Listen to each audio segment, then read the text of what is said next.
নমস্কার, আমি মৌ। আজ আমি আপনাদের যে গল্পটি পাঠ করে শোনাবো সেটি বিমল করের একটি সরস প্রেমের মিষ্টি গল্প, রত্নলাভ। আশা করি গল্পটি আপনাদের ভালো লাগবে।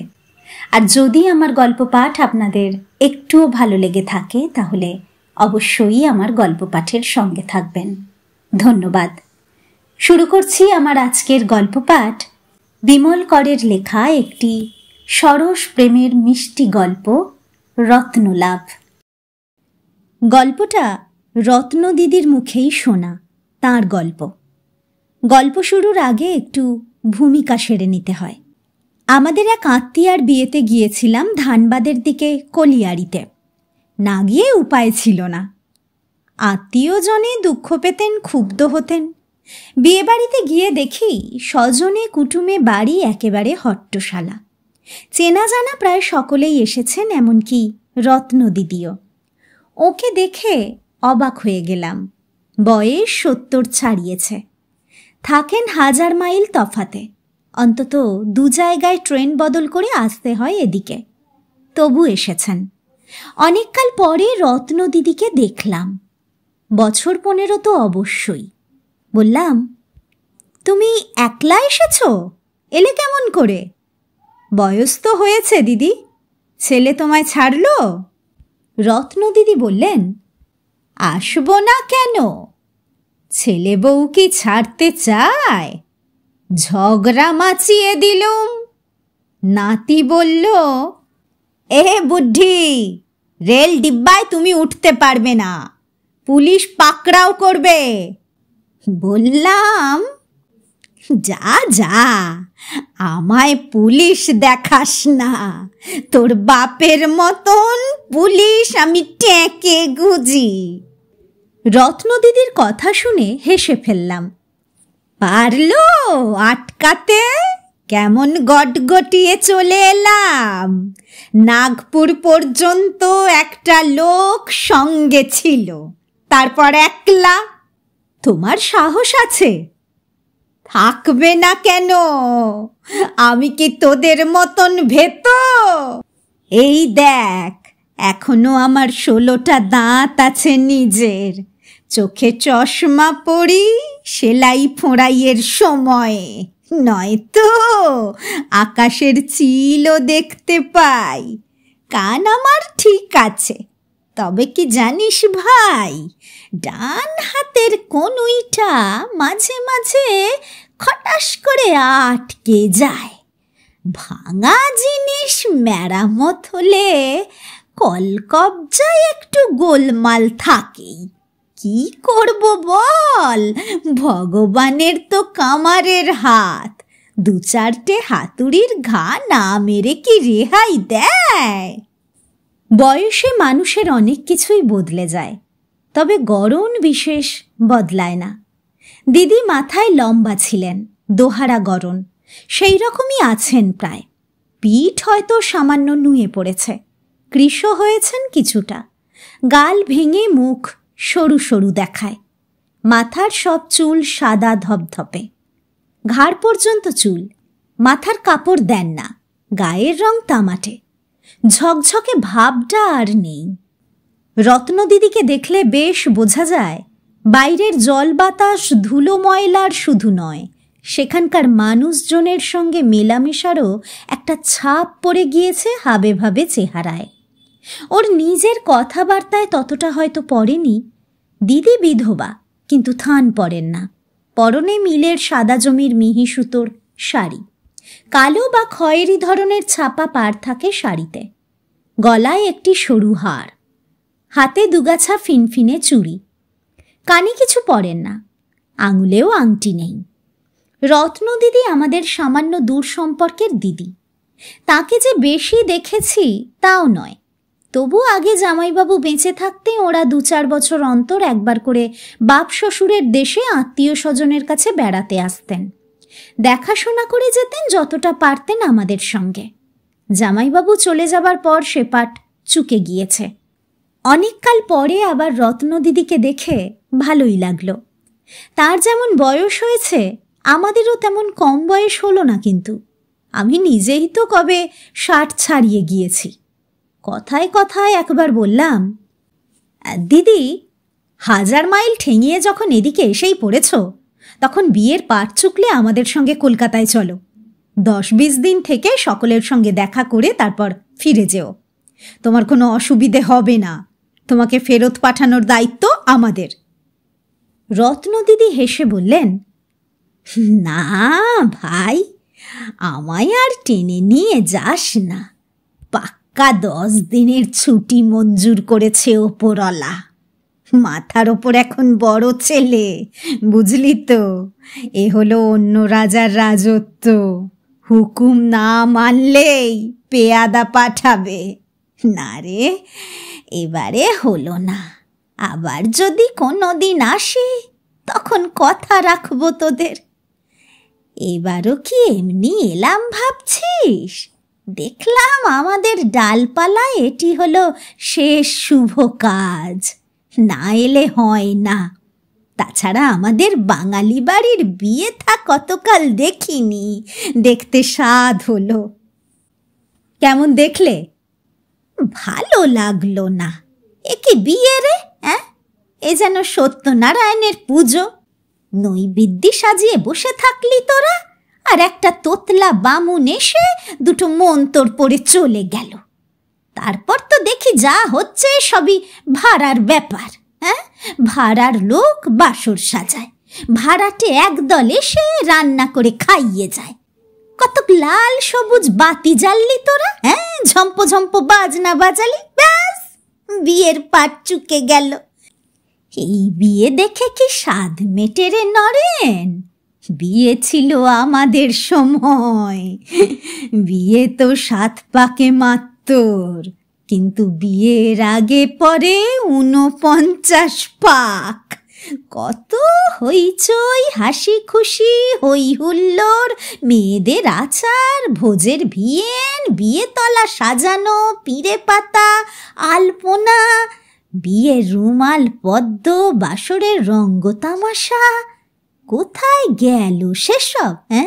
যাই বলিস নরেন, আমার বাপু মন ভরল না। আজকাল এই রকমই হয় দিদি। মানুষের আর সময় কোথায়? লোকবল, অর্থবল, তাই বা কোথায়?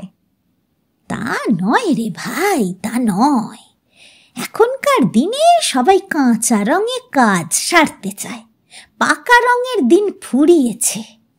এমন সময় সত্যদার গিন্নি কৃষ্ণা বৌদি বলল, দিদি, এ বিয়ে নিয়ে টানা হেঁচড়া হচ্ছিল। মেয়ের নিজের পছন্দ, ছেলেরও চেনা জানা হয়েছিল ওদের।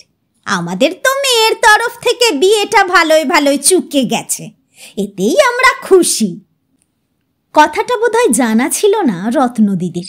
শুনলেন, তারপর কি মনে করে যেন হাসলেন। বললেন,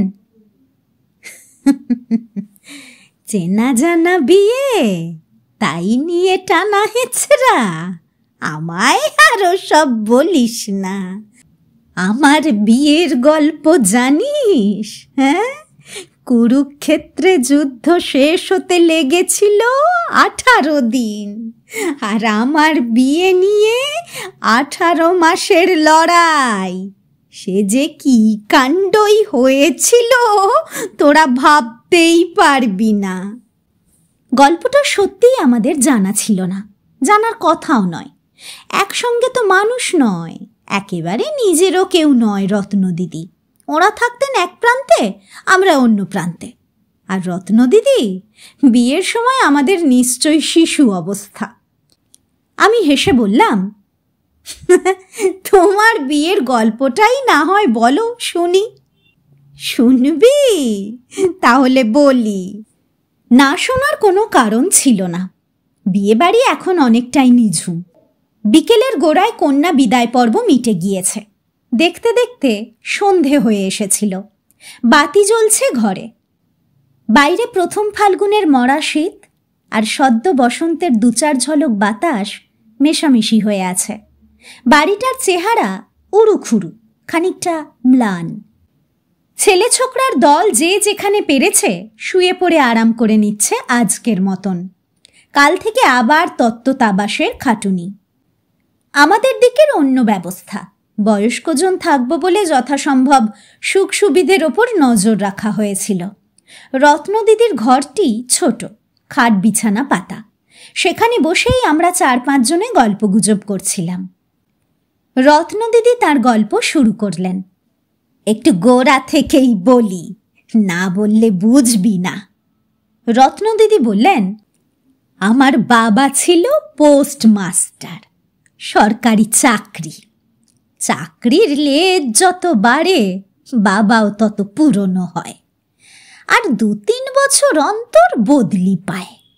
ছোটখাটো শহরেই বদলি হতো বাবা। আমরা বাবার পেছনে পেছনে আজ মতিপুর, কাল গজুডি, পরশু রামনগর ঘুরে বেড়াই। 5 ঘাটের জল খাই 5 জনে।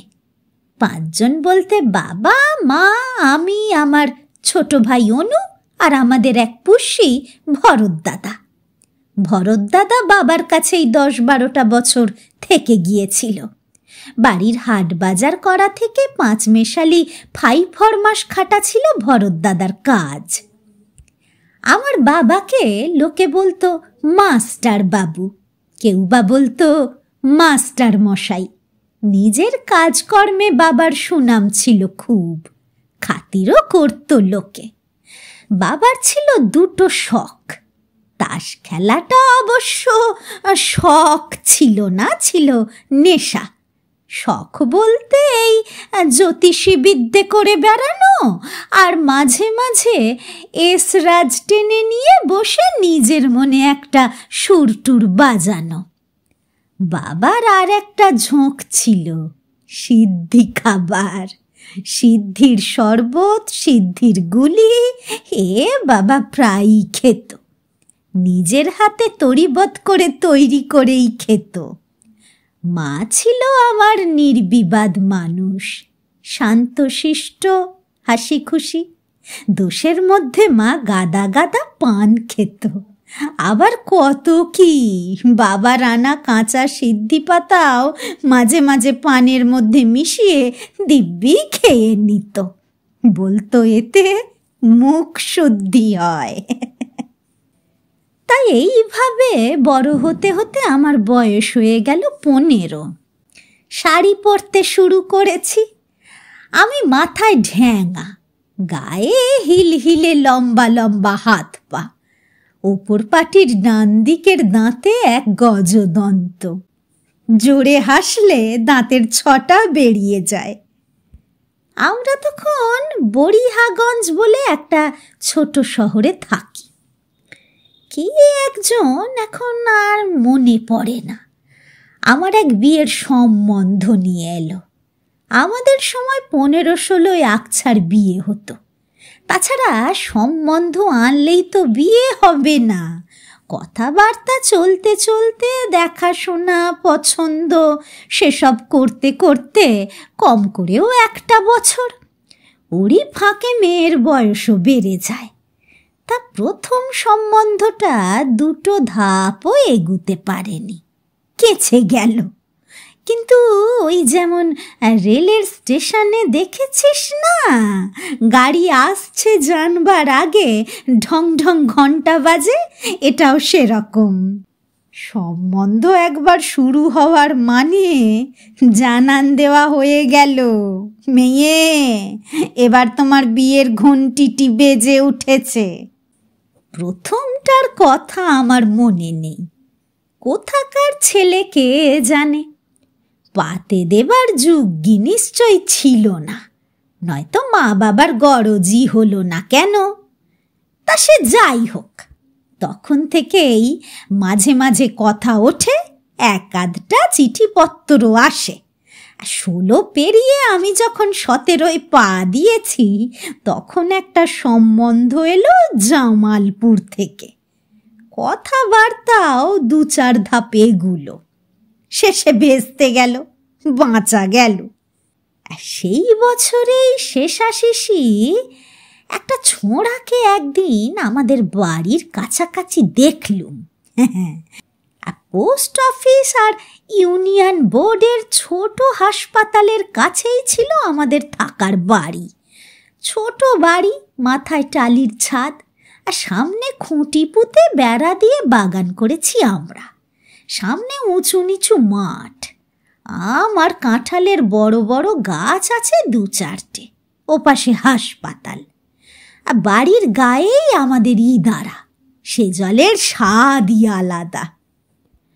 প্রথমে বুঝিনি ছোঁড়াটা কোত্থেকে এলো, পরে শুনলাম হাসপাতালের নতুন ডাক্তারবাবুর ভাগ্নে মামা মামির বাড়িতে এসেছে। তা তার মামার বাড়িতে এসেছে, আসুক, আদর খাক মামির, আমার তাতে কি? হ্যাঁ, কিন্তু ছোঁড়াটার ভাবগতিক তো ভালো নয়। মালকোঁচা মেরে ধুতি পরা, গায়ে হাফ শার্ট, পায়ে কাবলি স্যান্ডেল। তখন প্যান্ট পরার চলন হয়নি এত, ধুতি পরতো লোকে। ছেলেটার বয়স বেশি নয়, আমার চেয়ে বড়, তবে অনেক বড় নয়, 22-23 হবে। ডাক্তার কাকার সাইকেল নিয়ে হাসপাতালের মাঠে আমাদের বাড়ির সামনে সকাল বিকেল চক্কর মারে। আর আমায় দেখলেই সাইকেল নিয়ে কসরত দেখায়, হাসে, চোখ নাচায়। আর ডাক্তার কাকার মেয়ে মানি ছিল আমার ন্যাওটা, বছর 12 বয়স। আর দিদি বলতো আমায়, আমার কাছে পড়তে আসতো মাঝে মাঝে, সেলাই শিখতো। বাজার কি স্টেশনের দিকে দরকারে যেতে হলে মানি আমার সঙ্গে থাকতো। মানিকে জিজ্ঞেস করলাম, তোর ওই দাদাটার নাম কি রে? মানি বলল, ডাক নাম লাল, ভালো নাম লালমোহন। নামটা বলেই ফেললাম, আমারও তো লজ্জা নেই, মানামানিও নেই। নাম শুনে হাসি পেল। লালুর চেহারায় কোথায় যে লাল ছিল বুঝলাম না। গায়ের রং আমার চেয়েও কালো, গায়ে কাঠ, মুখ চোখ চলনসই, বড় বড় চোখ, মাথায় চুল ভেড়ার লোমের মতন কোঁকড়ানো। মানিকে বললাম, করে কি তোর দাদা? মানি বলল, ডাক্তারি পড়ে, এবার ডাক্তার হবে। আমার তো গোড়ায় বিশ্বাস হয়নি। ওই লালমোহন অমন হ্যাংলা প্যাংলা চেহারা যার, ফাজিল ফক্কর ধরনের হাবভাব, সেই ছেলে পড়বে ডাক্তারি? হ্যাঁ, মানুষ তো দূরে থাক, ওকে ঘোড়ার ডাক্তারি পড়তেও কেউ নেবে না। রত্নদিদি নাক মুখ কুঁচকে ঠোঁট উল্টে এমনভাবে বললেন কথাটা যে আমরা হেসে ফেললাম। জানলার গায়ে জলের জগ ছিল, কয়েক ঢোক জল খেলেন রত্নদিদি। মশলার কৌটো থেকে মশলা বার করে মুখে দিলেন। এ তাঁর নিজের হাতে তৈরি মশলা, জোয়ান, মৌরি আর কি কি সব মিশিয়ে করা। খাবি মশলা? আমরা কেউ কেউ মশলা নিয়ে মুখে দিলাম। তারপর রত্নদিদি বললেন, তারপর দেখি কথাটা ঠিকই। লালমোহন বাঁকড়োর মেডিকেল স্কুলে ডাক্তারি পড়ে, পড়া প্রায় শেষ করে এনেছে। আমরা যেখানে থাকতাম সেখান থেকে বাঁকড়ো দূরও নয়, ভাগা আদ্রা লাইন দিয়ে যেতে হয়। তা একদিন লালু চাঁদ তার মামি আর বোনের সঙ্গে আমাদের বাড়িতে বেড়াতে এলো। ডাক্তার কাকিমা তো প্রায় মায়ের সঙ্গে গল্প গুজব করতে আসতো। আমার ছোট ভাইটা তখন হামজ্বর নিয়ে পড়ে আছে। দেখতে এসেছিল ডাক্তার কাকিমা, সঙ্গে লালু চাঁদ। চলে যাবার সময় লালু আমার মাকে বলল, মাসিমা, এই মেয়েটার পেটে কৃমি আছে নাকি? বড় কৃমি থাকলে এই রকম রোগাটে চেহারা হয়। মা বলল, কই না তো, ও বরাবরই এই রকম, ছিপছিপে, তবে কাজে কর্মে তত্তরে। লালু চাঁদ হাসল, বলল, বড় কৃমি থাকলে ওই রকম তত্তরে হয়, ভেতরে কামড়ায় তো তাই। আমি কিছু বললাম না তখনকার মতন। পরের দিন বিকেলবেলায় দেখি কাঁঠালতলার এক পাশে আড়ালে দাঁড়িয়ে লালু সিগারেট ফুঁকছে। গিয়ে ধরলুম তাকে। চমকে উঠেছিল। বললাম, এই কৃমি কত বড় হয়? আচমকা ধরা পড়লে চোরের যেমন অবস্থা হয় সেই রকম অবস্থা হলো লালমোহনের।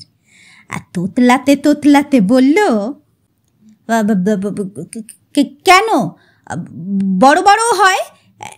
1 বিঘত 1.5 বিঘত, অনেক সময় জোড়া কৃমিও থাকে। Very bad. কৃমি মুখ পর্যন্ত উঠেও আসে। বললাম, ও তা তোমার নিজের পেটে কি আছে, কৃমি না কেঁচো? ছাগলদের পেটে একরকম কেঁচো থাকে, লম্বাই 1.5 হাত। লালমোহন থতমত খেয়ে গেল। বলল, তুমি আমায় ছাগল বললে? জানো আমি LMF পরীক্ষা দিচ্ছি, আজ বাদে কাল ডাক্তার হব। ঠোঁট উল্টে আমি বললাম, অমন লম্ফ আর হ্যারিকেন ডাক্তার গন্ডায় গন্ডায় হয়। আমার পেটে কি আছে তুমি জানলে কেমন করে? তোমার নিজের পেটের খবরটা নাও আগে গিয়ে। খবরদার আমার সঙ্গে ফুক্কুরি করতে এসো না। তোমার ডাক্তারি একেবারে আমি ঘুচিয়ে দেব। আমায় তুমি চেনো না। বললাম বটে, কিন্তু কাকে? কি কান কাটা নাক কাটা ছেলে রে ভাই, মান অপমান জ্ঞান নেই। ধমক খেয়ে তার মজা যেন বেড়ে গেল। সাইকেলের চক্কর শুরু হলো একেবারে আমাদের বাড়ির গায়ে। ঘন ঘন দেখতে আসতে লাগলো আমার ভাইকে। একটু আড়াল পেলেই আমায় দেখে পিটপিট করে হাসত আর বলতো, শাক দিয়ে কি মাছ ঢাকা যায়? চোখ পাকালে পেটের কৃমি মরে না। ভাই সেরে উঠতে না উঠতে আমি পড়লাম। বড় বয়সের হাম, সে কি কষ্ট। ডাক্তার লালমোহন আমায় হামে পড়তে দেখল। ততদিনে তার স্কুল খুলে গিয়েছে, চলে গেল। ভাবলাম বাঁচা গেল, আর তো পেছনে লাগতে আসবে না সে। ও মা, তোরা শুনলে অবাক হয়ে যাবি। লালমোহনের কত বড় দুঃসাহস আর শয়তানি বিদ্যে। আমি সেরে উঠেছি, হঠাৎ একদিন এক চিঠি, একেবারে খামে। ভেবে দেখ কাণ্ডখানা। তখনকার দিনে কোনো গেরস্থ বাড়ির আইবুড়ো মেয়ের নামে কি কেউ চিঠি লিখত? আবার খামের ওপরে আমার নাম, নিচে কেয়ার অফ বাবার নাম। ধর বাবার নাম যদি নাও থাকতো, তবু তো পোস্টমাস্টার। তার মেয়েকে তুমি চিঠি লিখলে, সে চিঠি কার নজরে পড়বে গো? বাবার হাতেই পড়লো চিঠি। মায়ের হাতে ঘুরে সে চিঠি এলো আবার আমার হাতে। ভয়ে লজ্জায় মরি, রাগে মাথায় আগুন জ্বলে যায়। এমন বেহায়া অসভ্য হদ্দ বোকা কেউ হয় নাকি? চিঠির খাম আগেই খোলা ছিল। ভেতরে কি দেখলাম জানিস? শুনলে তোদের বিশ্বাস হবে না। 4-6 লাইনের এক চিঠি লিখেছে লালমোহন। চিঠির ঠিক ঠিক ভাষা আমার মনে নেই, তবে লেখার ঢংটা ওই রকম। ভাই রতনমণি, আসিবার সময় তোমার হামজ্বর দেখিয়া আসিয়াছি। এতদিনে নিশ্চয় তোমার জ্বর জ্বালা সারিয়াছে। বড় বয়সে হামজ্বর অতি মন্দ, পরে বড় ভোগায়। সাবধানে থাকিবে। তোমার কথা মতন আমাদের এখানকার এক নার্সারির কাগজ পাঠাইলাম। ফল ফুলের নাম ও দাম পাইবে, সবই লেখা আছে। 1 নম্বরের গাছগুলিতে টিক মারা আছে, লক্ষ্য করিয়া দেখিও। মামাবাবু মামিমাকে আমার প্রণাম জানাইলাম। তোমরা স্নেহ জানিবে। ইতি তোমার লালুদা। চিঠি পড়ে আমি আকাশ থেকে পড়ি রে।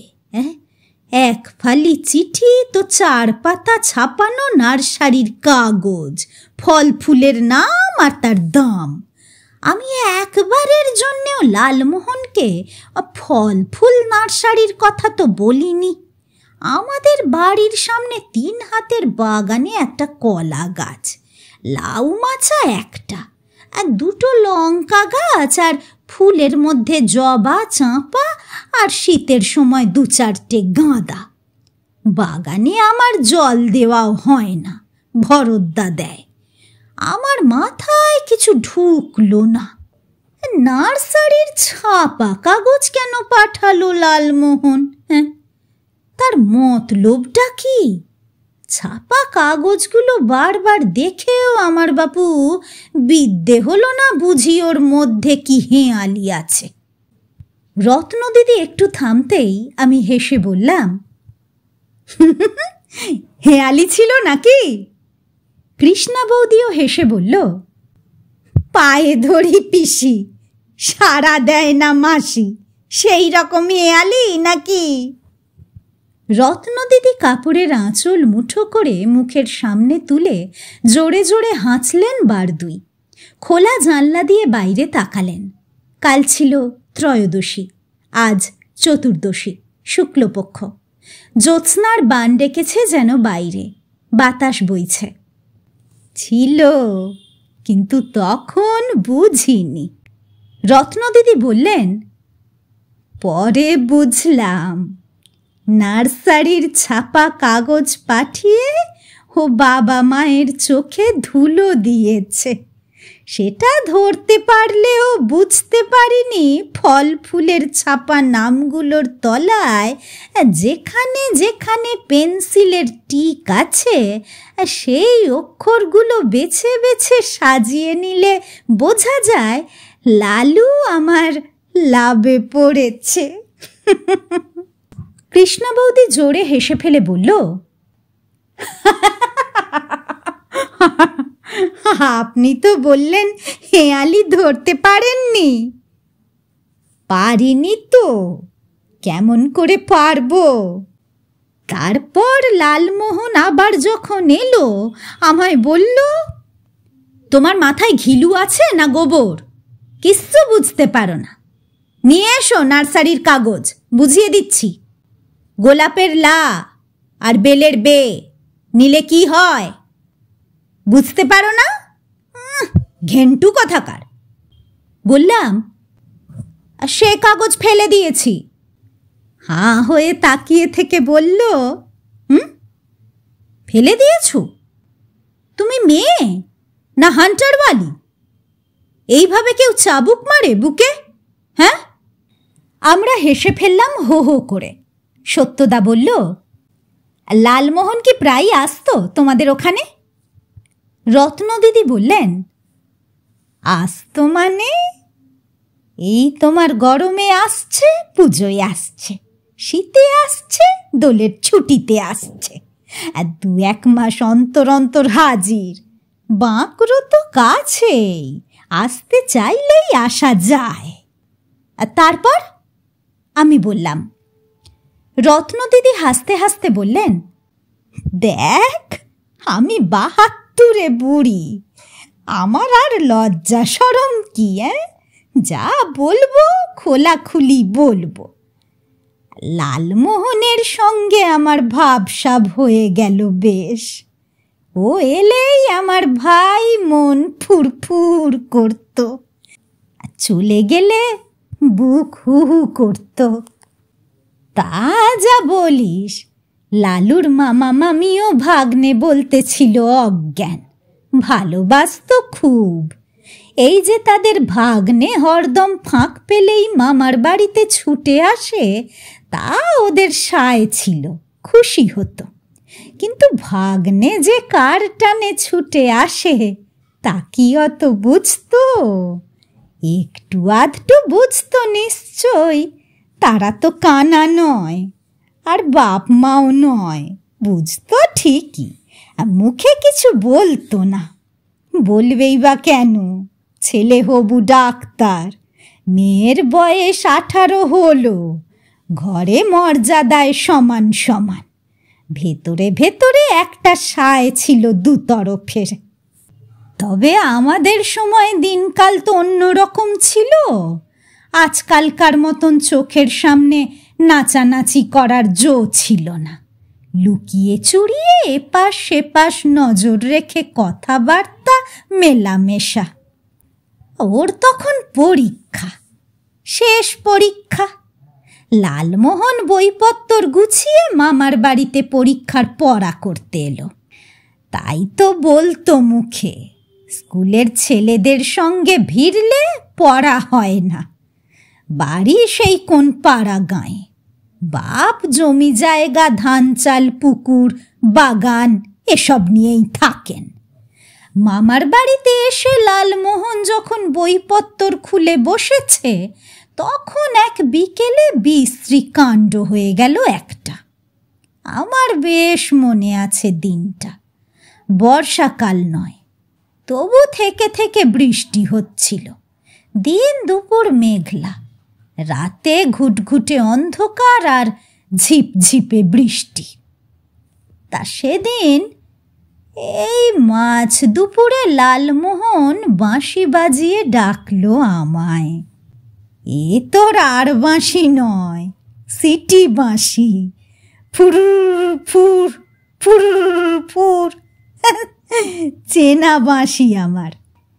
মেঘলা দিন, দুপশলা বৃষ্টি হয়ে গিয়েছে খানিকটা আগে। আমি নিজের ঘরে খাটে শুয়ে শুয়ে ইন্দিরা পড়ছিলাম। বাবার আমার পড়ার বড় নেশা ছিল। এক আলমারি বই, নাটক, নভেল, রামায়ণ, মহাভারত, গীতা, দু একটা পুরনো ইংরেজি বই, এইরকম সব। কাজকর্ম না থাকলে আমি চুপ করে শুয়ে থাকতাম খানিক, না হয় পুরনো পড়া বই আবার পড়তাম। তা সেদিন শুয়ে শুয়ে ইন্দিরা পড়ছি। ওই যে একটা জায়গা আছে বইয়ে, আর ধানের খেতে ঢেউ উঠেছে বাঁশতলাতে জল। আয় আয় সই জল আনি গে, জল আনি গে চল। পড়তে পড়তে হেসে মরছি নিজের মনে। এমন সময় শুনি ফুরুর ফুর ফুরুর ফুর। হ্যাঁ, বুঝলুম লালুবাবু ডাকছেন। বই রেখে উঠে পড়ে বাইরে এলাম। এদিক তাকাই ওদিক তাকাই, বাঁশিওয়ালাকে আর দেখতে পাই না। ভর দুপুর, ঘন মেঘলা, বৃষ্টির দরুন মাঠ ঘাস ভিজে, চারপাশ ফাঁকা। হাসপাতালের দিকেও কেউ কোথাও নেই। আর দুপুরে কেউ থাকে না, বন্ধ হয়ে যায় হাসপাতাল। দুটো গরু আর ছাগল চড়ছে কাঁঠাল তলার দিকে। আমতলাও ফাঁকা। খুঁজতে খুঁজতে আমতলার কাছে এসে দেখি লালুবাবু একটা আমডালের ওপর পাতার আড়ালে কায়দা করে আধশোয়া হয়ে বসে আছে।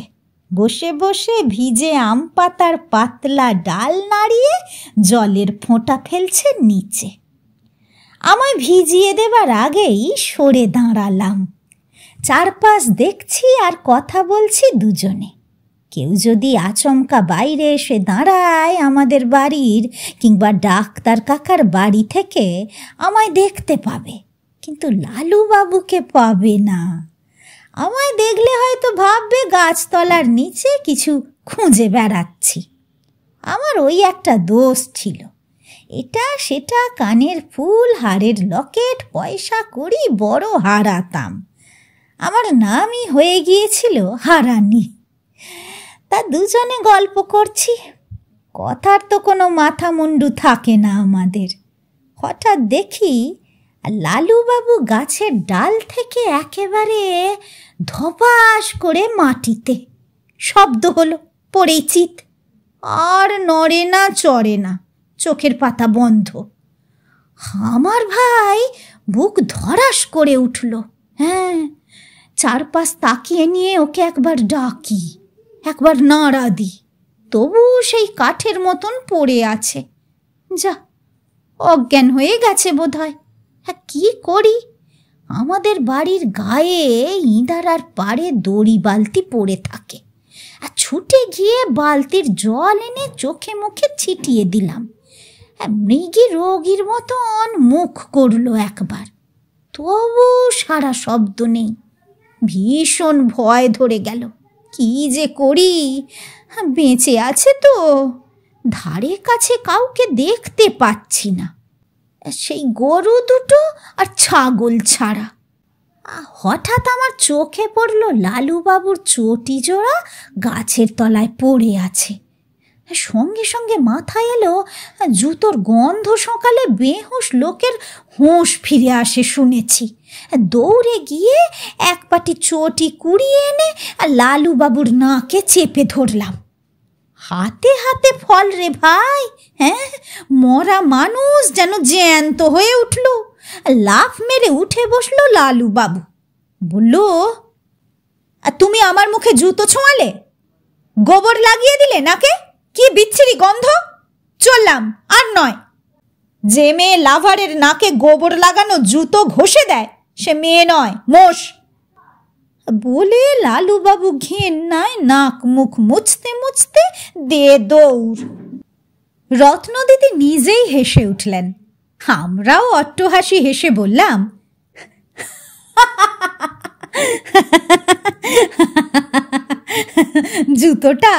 জুতোটা না ঘষলেই পারতে, ইচ্ছে করে ঘষে দিয়েছিলে নাকি?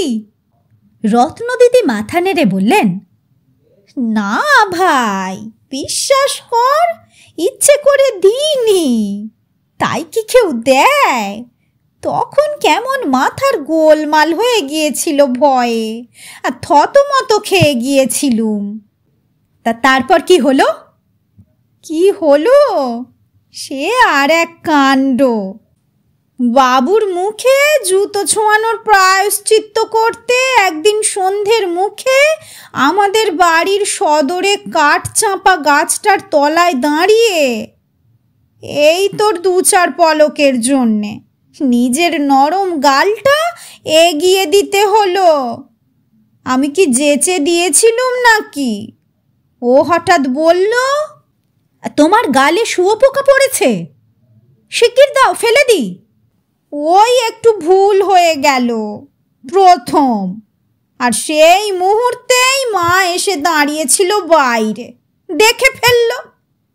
লালুকে আমি ধাক্কা মেরে সরাবার আগেই সে নিজেই সরে পড়ল। আমাদের হাসির রোল উঠে বাইরে ছড়িয়ে পড়ল বোধহয়।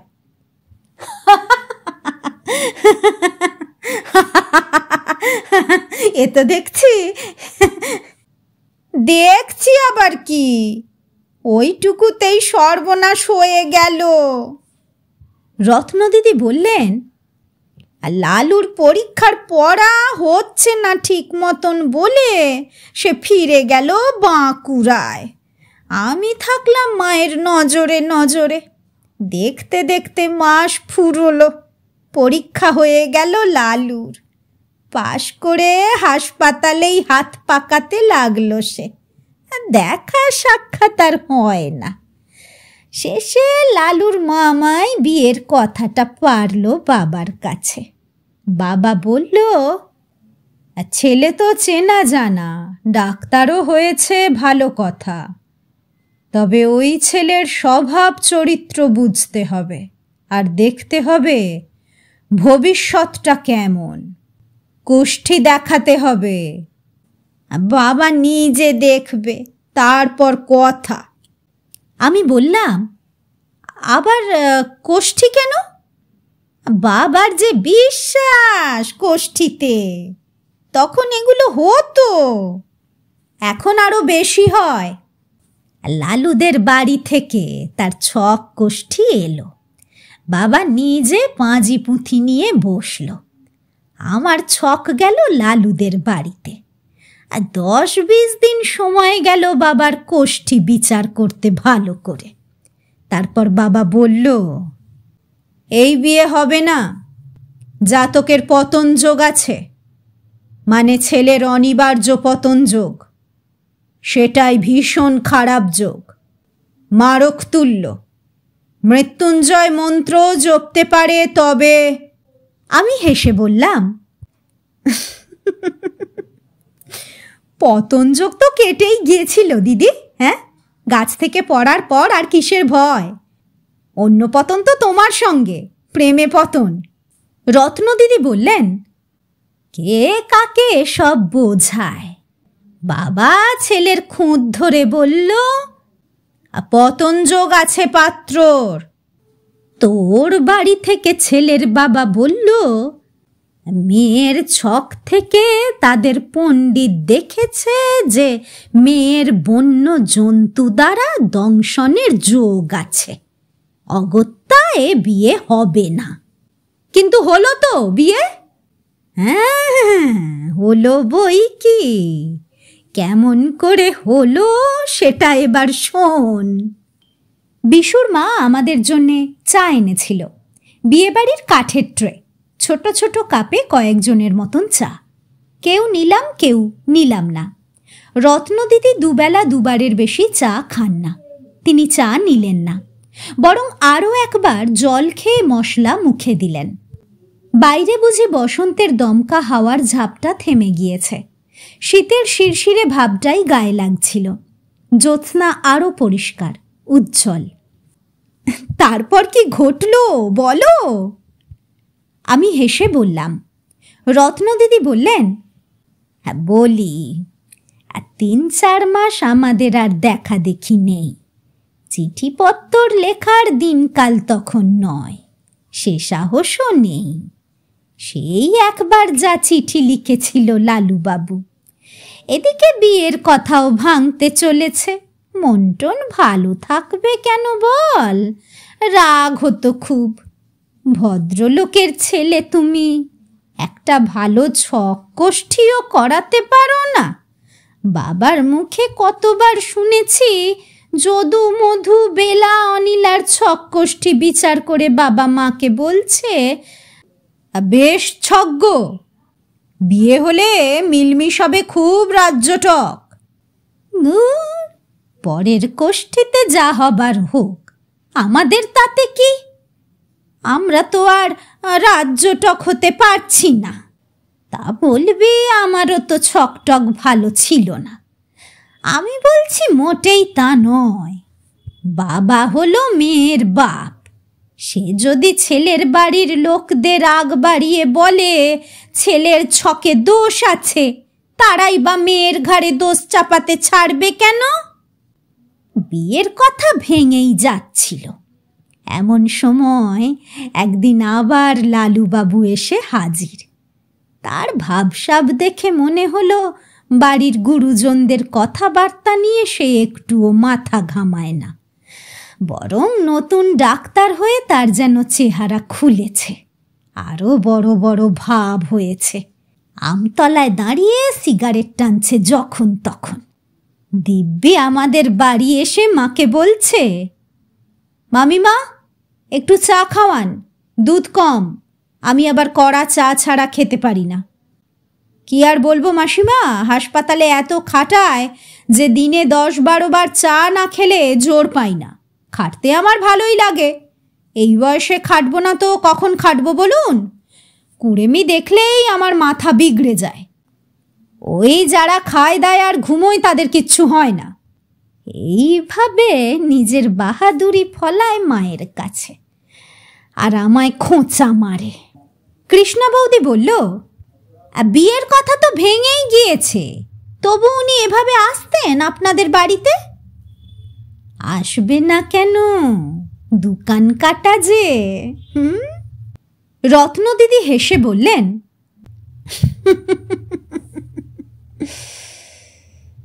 তাছাড়া ডাক্তার কাকার ভাগ্নে আমাদের প্রতিবেশী, দুবাড়িতে অত ভাবসাব। ডাক্তার কাকিমা মায়ের বন্ধুর মতন। লালু আমাদের কত চেনা জানা হয়ে গিয়েছে। বিয়ের কথাবার্তা ভেঙে গেলেও একেবারে সব কিছু উপড়ে মাটিতে নুয়ে পড়েনি। যতক্ষণ শ্বাস ততক্ষণ আস। তা লালমোহন এবার এসে মাকে যত তোয়াজ করতে শুরু করলো, তার বেশি করতে লাগলো আমায়। তখন শীত পড়েছে, ওদিকে জব্বর শীত পড়তো ভাই। পৌষ মাসে একটা লেপে কুলোতো না রাত্রিরে। ভোরে তোলা জলে হাত ছোঁয়ানো যায় না, ইদারার টাটকা জলে ধোঁয়া ওঠে, কিন্তু যেই না বালতির জলে বাতাস এসে লাগলো সঙ্গে সঙ্গে কনকনে। সকালে সামনের মাঠটা হিমে শিশিরে ভিজে যেন অসাড় হয়ে থাকতো। রোজ সকালে দেখতাম লালমোহন আমার ঘরের বন্ধ জানলার কাছে এসে ঠক ঠক করে টোকা মারত। ধর্মর করে উঠে বসলাম। জানলা খুললাম কি দেখি মাথার হনুমান টুপি, গায়ে ভট কম্বলের অলেস্টার, গলায় মাফলার, লালুর মুখ। তখন সবে রোদ উঠছে, সূর্যির মুখ দেখিনি, তার আগেই লালুর মুখ। তখনই ঠিক হয়ে যেত বেলায় কোথায় কখন দুজনে দেখা হবে। আবার বেলায় যখন দেখা হতো বলে দিত বিকেলে কেমন করে দেখা হবে। এইভাবে সারা দিনে ৩-৪ বার দেখা হতো দুজনে আড়ালে।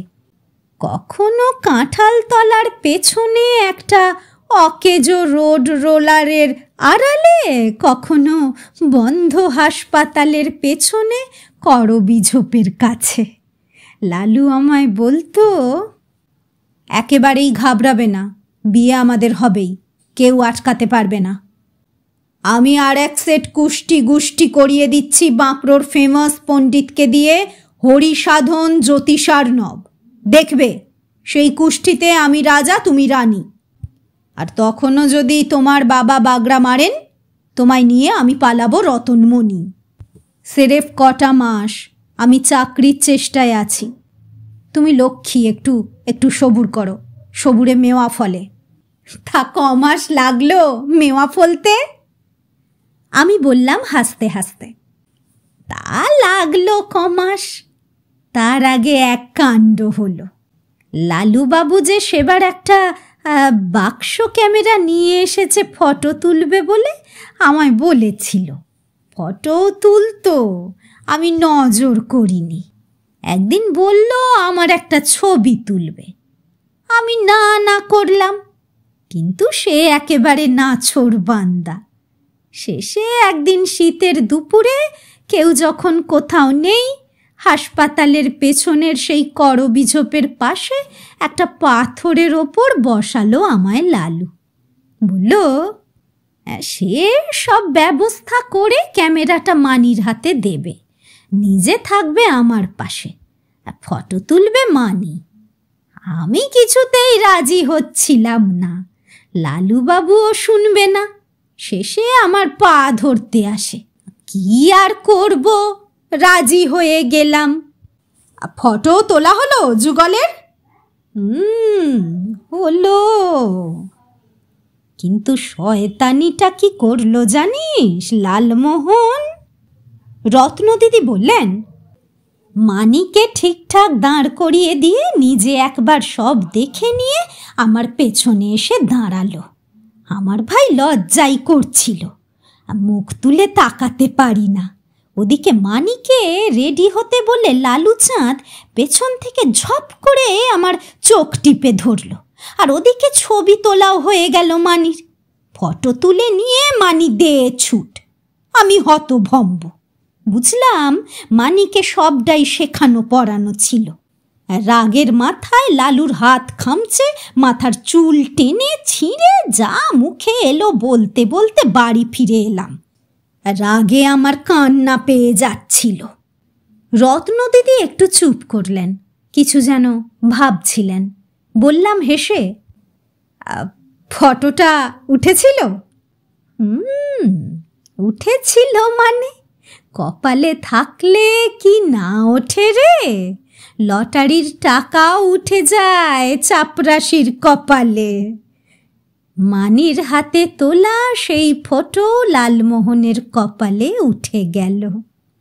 তা ভাই বলতে পারিস, ফটোটা উঠল বলে বিয়ের ফাঁসটাও লেগে যেতে পারল। কিরকম? রকম আর কি, লালুবাবু চৌখস ছেলে। বাঁকুড়াতে থাকতে থাকতেই বিএন রেলের হাসপাতালে চাকরি জোগাড় করে ফেলল ছোট ডাক্তারের। তারপর একদিন বাবার নামে এক রেজিস্ট্রি এলো। নতুন ছককষ্ঠী আর পাঠাবার দরকার হয়নি ওর, শুধু ওই ছবির একটা কপি পাঠিয়ে দিল বাবাকে, আর লিখল, আপনাদের বিবেচনায় যা হয় করিবেন, আমি দূরে চলিয়া যাইতেছি। নতুন চাকরি, বিলম্বে আমার অসুবিধা হইবে। হ্যাঁ, বলো কি, সেই ফটো তোমাদের বাড়িতে পাঠিয়ে দিল? দেবার জন্যেই তো তুলেছিল, কম শেয়ানা নাকি ও? মাথায় যত ফন্দি ফিকির তত বুদ্ধি। আইবুড়ো এক মেয়ের অমন ছবি, পেছন থেকে চোখ চেপে ধরে আছে এক ছোঁড়া। ওই ছবি দেখার পর কোন বাপ মা আর বসে থাকতে পারে?